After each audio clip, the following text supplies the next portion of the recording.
सभी प्रदेशवासियों को, गाँव वासियों को मेरी तरफ से दिवाली की ढेर सारी शुभकामनाएं।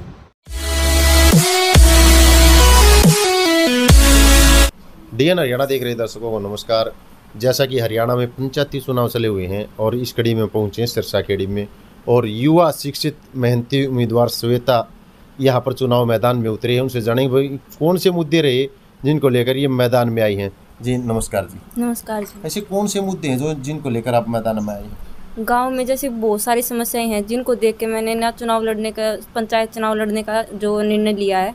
जैसे कि गांव में सबसे पहले तो जल भराव की समस्याएं हैं। जी। जैसे खेतों में बहुत ज़्यादा पानी भरा रहता है, उसको निकालने का मेरे परिवार वालों ने 70% तक बहुत सारा काम करवा चुके हैं। बाकी जो चुनाव होने के बाद काम अभी भी जारी है, चुनाव होने के बाद भी लगभग 100% तक काम करवाया जाएगा।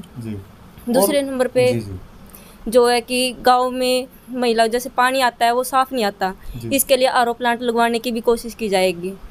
और फिर जैसे हमारे गांव में खेल स्टेडियम नहीं है, बच्चों के खेलने के लिए मैदान नहीं है, और जो लड़कियों के लिए भी जैसे बाहर जाने की समस्याएं होती हैं, यहाँ पे पढ़ने के लिए बच्चों के लिए लाइब्रेरी बनवाई जाएंगी। जी। ये देखिए भाई, श्वेता जी ने बताया कि गांव में जो स्कूल हैं या बच्चे हैं जो सरकारी स्कूल में पढ़ते हैं, उनके पढ़ने के लिए उनको बाहर जाना पड़ता है। लाइब्रेरी जो टेस्टों की तैयारी करते हैं वो लाइब्रेरी में जाकर करते हैं। गांव में ही वो सुविधा कराई जाएगी। जो यहाँ पे तालाब वगैरह वहाँ पे भी गंदा पानी है, उसको भी साफ करवाने की कोशिश की जाएगी। लाइट की व्यवस्था की बात की जाए तो वो व्यवस्था कैसी है आपके गाँव में?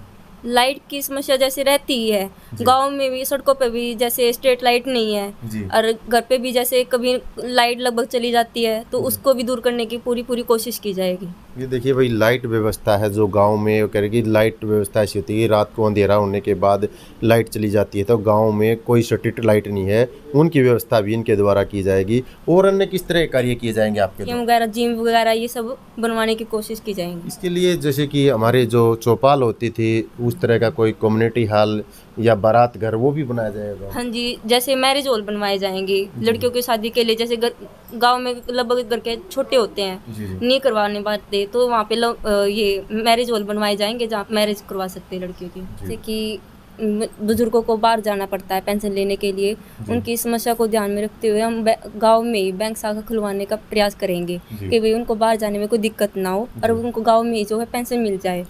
और जैसे हमारे यहाँ पे प्राइमरी तक ही स्कूल है, उसको मिडिल तक स्कूल लाने का प्रयास किया जाएगा, जैसे बच्चे यहीं तक अच्छे से पढ़ सकें।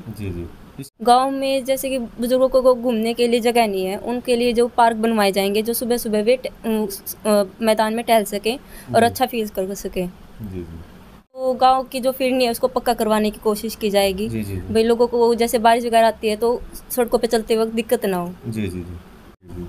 ये देखिए, ये थी हमारी खास मुलाकात सिरसा खेड़ी गाँव में श्वेता जी के साथ। उन्होंने बताया गाँव की समस्याओं का समाधान